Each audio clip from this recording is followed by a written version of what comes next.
first beer in Bangkok. Been in Saigon for a few months, well, in and out of Saigon, and after 20 years in Bangkok, or more, and Vientiane, there's a few differences that I saw, glaring differences. First up right in your face, of course, is the traffic. In Saigon, that's another level. It has a vibe to it, but compared to Bangkok, Bangkok's more just heavy, in my opinion, and Saigon, it just keeps going. Although the traffic, I would say the traffic in Bangkok has, not volume-wise, it's the same. It's always heavy, but things like pedestrian walks at big intersections, that they keep that clear now, in general, and that may never have happened before. And I'm only talking about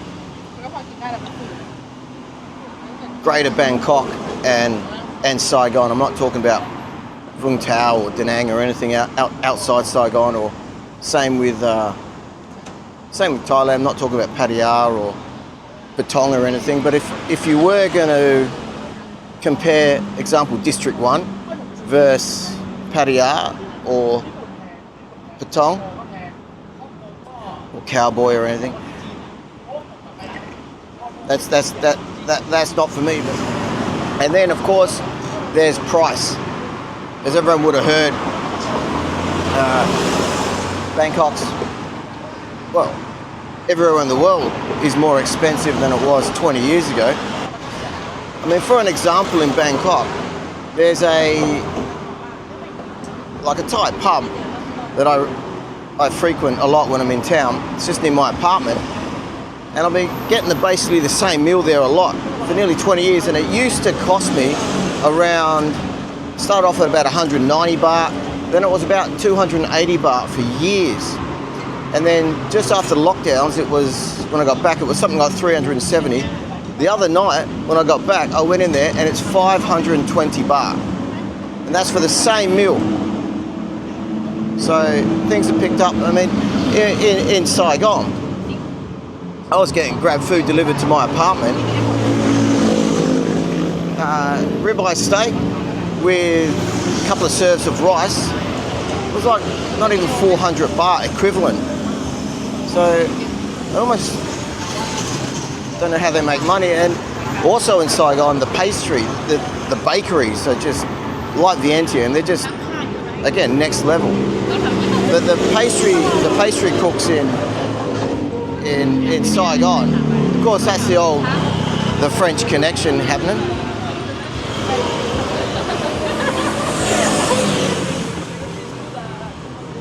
But they really nailed it with the bakery stuff. I mean, I was getting like chocolate croissants, heating them up in the microwave and using those as a pre-workout, because I'm so lean, going to the gym. And they cost next to nothing. I almost don't know how they afford to make the stuff.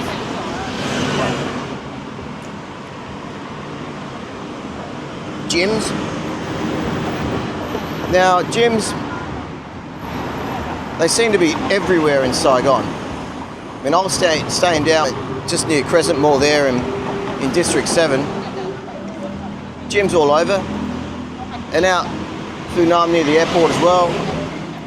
Gyms everywhere. I don't profess to know Saigon. I'm much more familiar with Bangkok. But there's definitely a good gym culture.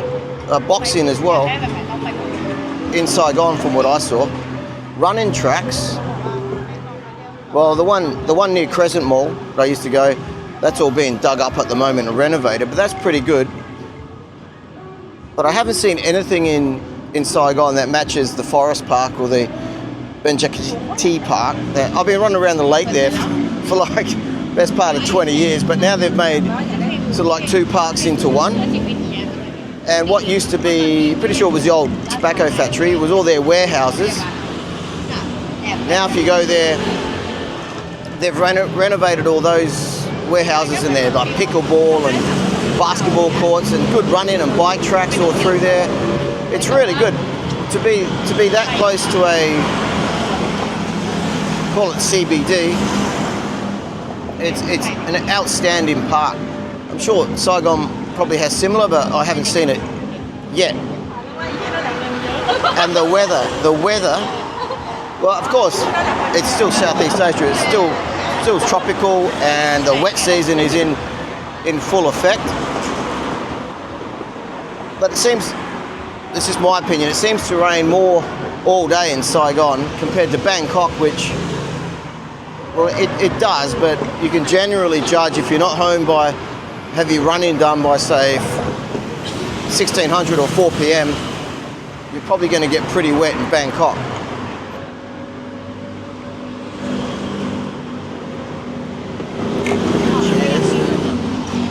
Cheers. Visas, it doesn't affect me that much, but the apparently the Vietnam visa, the e-visa, is pretty rock solid. Thailand's been tightening up somewhat. If you've been here as long as what I have, the change in demographic, the change in the incoming flights, since airlines started giving cheaper flights pretty much in the end of the 2000s, it all really picked up. I'm not saying it's a good thing or a bad thing. If I was a young Jow again in Singapore, would I have taken the flight up to Phuket, or would I have gone straight over to Saigon? Well, it's a little bit different now than back then. And they say procrastination is the thief of time. And I always wanted to go to Vietnam. I've been to Cambodia, Malaysia, Laos, Philippines. Never Vietnam, but it's pretty good. But it's hard to beat Bangkok. I mean, medical-wise, I can't comment on Saigon. I can on Bangkok. And from what I've seen, it's world-class medical here. If you have any problems, you may find it world-class. But it's very hard to choose between the two. But I can definitely say I will be returning time and time again. And getting back to gyms, they're priced very well in Saigon, for sure. And they're a bit pricey in Bangkok. I usually train up the top there down in Icon Siam. But I was shopping the other day, filling up my apartment fridge because it's empty when I got back. And there's a new gym under the supermarket in a basement in Saigon, and it's massive. Not only that, all the equipment's brand new, like plastic's just been pulled off it. Massive free weight section, heaps of cable machines, leg stuff, just about everything you want. So I asked them, oh, how much? Just 1 month. They're like, oh yeah, 2,000 baht or whatever. I said, okay. And then she said 4,000, I think it was 300 or 500 for 1 year. And I went, hang on, well, are you talking about 4,000, it might have been 500 or 800, I can't remember, for 1 year, one payment? She goes, yeah, it's promotion, just open. So I said, take my money. And so now 2 memberships, but when I was doing that, there would have been probably 10 people in the whole gym. When I went back there the other night, it was packed. Heaps of people, but it's so big and there's so many machines that it was okay. It didn't have to wait for anything. So if you are looking for a gym that, in my opinion, is really good, and a good promo price. There is a gym in Saturn like that, but I don't know how long that's going to last. And with my editing, by the time I get this out, it'll probably take me a week or 2 weeks before I even put this out. So, but if you shop around, just like apartments, just like everything else, you can find good stuff in Bangkok for sure. It's a great city, and so is Saigon. But thanks for watching. I really appreciate it, and I'll keep rambling on the next one. Cheers.